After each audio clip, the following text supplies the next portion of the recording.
ಮೂಡಾ ಕೇಸ್ನಲ್ಲಿ ಲೋಕಾಯುಕ್ತ ಇನ್ವೆಸ್ಟಿಗೇಷನ್ ಮತ್ತಷ್ಟು ಚುರುಕಾಗಿರುವಂಥದ್ದು.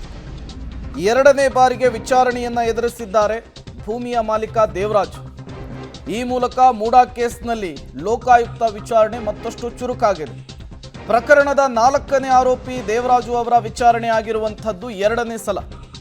ಸಿಎಂ ಭಾಮೈದನಿಗೆ ಜಮೀನನ್ನು ಮಾರಿದ್ರು ದೇವರಾಜು ಅವರು ನಮಗೆ ಮೋಸ ಮಾಡಿದ್ರು ಅಂಥೇಳಿ ಅವರ ವಿರುದ್ಧವೂ ಕೂಡ ಈಗಾಗಲೇ ದೂರು ದಾಖಲಾಗಿದೆ.